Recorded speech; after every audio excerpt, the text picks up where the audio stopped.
एक ही teacher teach करता है, वो 40 बच्चों को लर्निंग लेवल्स बहुत डिफरेंट है। बहुत डिफरेंट होने के कारण टीचर जो टीच करते हैं वो एक ही ग्रुप को करते हैं। जो अदर ग्रुप्स है वो डिफरेंट लेवल में वो लोग सीख नहीं पाते हैं। ये भी कारण है वो लोग महीना में 10 दिन आते हैं, 5 दिन आते हैं। जो कमी है उसको असेस करने के लिए हम लोगों को कैसा करेंगे, कैसा आगे बढ़ेंगे एजुकेशन सिस्टम में मालूम नहीं था। उसके बाद प्रथम टीम आई, हम लोग डिस्कस किया था। ठीक है, हम लोग सिस्टमेटिक वे में पायलट ग्रुप में मोदनगंज काको ब्लॉक में इसको शुरू करेंगे। ये लोगों को ग्रुपिंग कराएंगे।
And then when they leave, the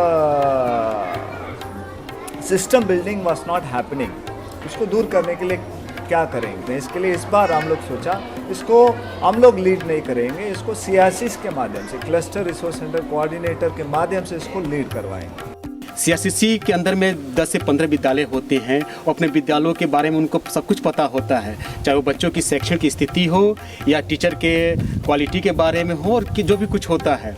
तो हम लोगों ने इस कार्यक्रम में सबसे पहले उनको लीड रोल दिया। कैसा लीड करवाएंगे? पहले उनको कन्विंस करना है। सो पहला जो असेस करने के पहले ही हम लोग जो किया था CRCs को, जिसमें 15 CRCs है काको एंड मोदनगंज में, वो लोगों को बैठाया गया है। वो लोगों को 3 दिवसीय ट्रेनिंग दिया गया। 3 दिन का प्रशिक्षण मध्य विद्यालय मनियामा में हम लोग को दिया गया। कमाल मेथड के माध्यम से हम लोगों को प्रशिक्षित किया गया। ट्रेनिंग के पहला दिन यही किया गया, हाँ आप बताइए आपका स्कूल में क्या स्थिति है। उनका एक परसेप्शन है, उसके बेसिस में उन्होंने सब्जेक्टिव एवेल्यूएशन के बेसिस में उन्होंने फिगर्स बताया। उसके बाद असेस करके वो लोगों के सामने दिखाया गया, उसमें बहुत फ़र्क है। सो उन्होंने महसूस किया कमियों को। उसके बाद उनको करके देखने के लिए कहा गया 3 दिन। 15 दिन मैंने करके देखा, कमाल के जरिए मैंने 15 दिन करके देखा और वह 15 दिनों में जो प्रगति मैंने देखा और हम सभी CRCs को ये आत्मविश्वास हुआ कि ये बहुत अच्छी चीज़ है और इस कार्य को करने पर ये जहानाबाद ज़िला चमकेगा, शिक्षा के मामले में पीछे नहीं रहेगा। So CRCCs were made to understand, they were made to do this practically by themselves. When they did that, they understood, okay, this is doable. उसके बाद हम लोग टीचर्स को आइडेंटिफाई किया, लगभग 690 टीचर्स को आइडेंटिफाई करके वो लोगों को ट्रेनिंग प्रोग्राम शुरू किया। पहले तो ऐसा लगा कि ये क्या पढ़ो जहानाबाद है, लेकिन जब ये हम लोग ट्रेनिंग किए तो बड़ी अच्छा लगा। और यहाँ पर जब बच्चों के बीच में आए तो बच्चा भी देखा कि क्या चीज़ है, तो बच्चा भी बहुत रुचि लिया और दूसरे दिन से वह बिना बुलाए उस रूम में महल में जा कर के बैठा।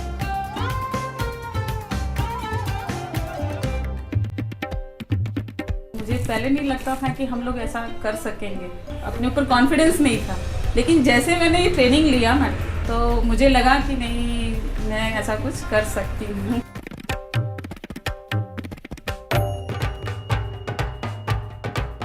विद्यालय में जाकर देखें, शिक्षक बच्चे यू आकार के बैठे हुए पाए।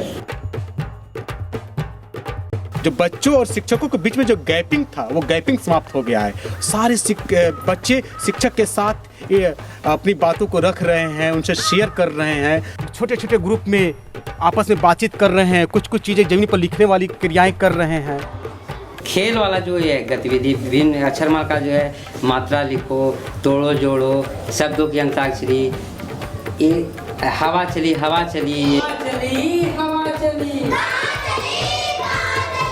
दोपहर पर चली दोपहर पर चली, दोपहर देखा ये सब को क्या है, चलिए लिखिए बोर्ड पर।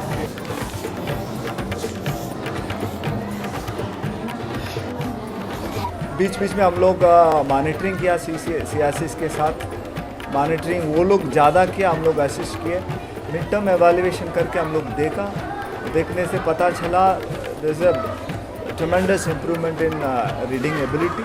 एक दिन बहुत तेज हवा चली। जब ये कार्यक्रम शुरू किया गया तो उस वक्त अक्षर के मेरे पास 12 बच्चे थे और शब्द के 8 बच्चे थे, जो अभी पूरे के पूरे अनुच्छेद में चले गए। तो यह हमारा टोटल अनुच्छेद महल और शब्द महल टोटल 23 था, जिसमें 4 बच्चे अनुच्छेद महल के थे और बाकी बच्चे शब्द महल के थे। दूसरी जांच जब किया तो सभी बच्चे कहानी, 3 बच्चे को छोड़कर बाकी सभी बच्चे कहानी महल में चले गए।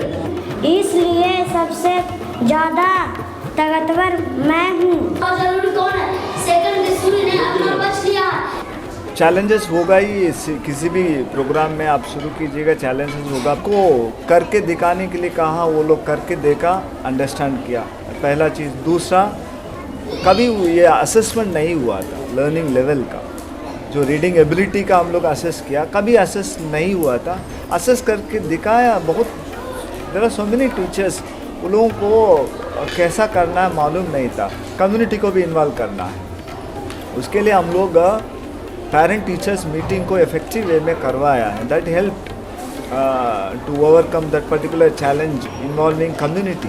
इसमें जिलाधिकारी की अहम योगदान है कि उन्होंने एक डेट निश्चित कर दिया 10 तारीख को, जिसमें कि प्रत्येक महीने के 10 तारीख को अभिभावकों की और बच्चों के बीच, जो उनके बच्चे पढ़ते हैं उनकी मीटिंग होती है, शिक्षकों की मीटिंग होती है। जिले से उसको मॉनिटरिंग करने के लिए लोग भी जाते हैं और उसमें हम लोग समस्याओं की बात नहीं करते हैं। आपका बच्चा विद्यालय में रोज आ रहा है, कितना सीखा, उस पर हम लोग बातचीत करते हैं। जब से पढ़ो जहानाबाद कार्यक्रम चला इन लोग को रखे, तो एक दिन अचानक इसको हम देखे कि पढ़ रही है, तो हमको इतना मतलब खुशी हुआ कि हम उठ करके कहे कि तुमको तो इनाम हम देंगे, और इसको हम कह दिए कि हम कपड़ा तुमको बना देंगे।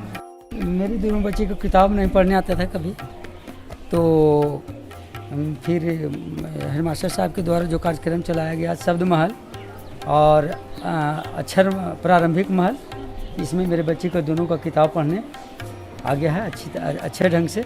ये जो छोटा सा गोल है इस कार्यक्रम का कि सारे बच्चे फ्लुएंट रीडर बन जाए 60 दिनों के बाद, लेकिन बड़ा पिक्चर इस कार्यक्रम का जो है कि स्कूल के फंक्शनिंग स्ट्रक्चर जो है उसमें परिवर्तन आए। जैसे कि स्कूल में बच्चे बहुत कम आते हैं, वो कैसे आएंगे? बच्चे अगर आते हैं तो सीख नहीं रहे हैं, वो कैसे सीखेंगे? अगर बच्चे सीख रहे हैं तो उनके अभिभावक को पता नहीं है, ये सारी चीज़ों को चेंज करने के लिए इस कार्यक्रम प्रभु जहानाबाद कार्यक्रम में सब देखने को मिल रहा है। ये इस मेथड में निश्चित रूप से सफलता का मूल मंत्र और ऐसा इस कार्यक्रम को और इस मेथड के माध्यम से अगर सस्टेन किया जाए और रिमेडियल क्लास चलाया जाए तो निश्चित रूप से सफलता मिलेगी।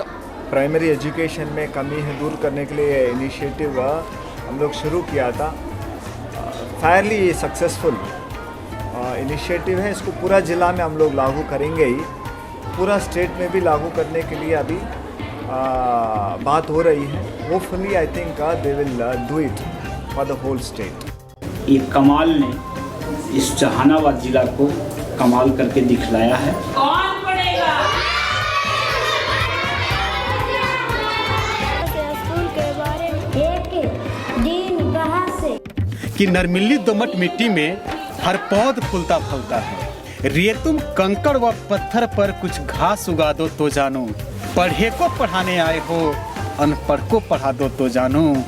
बोलने वालों से बहुत बुलवाए हैं आप, चुप रहने वालों से बुलवा दो तो जानो।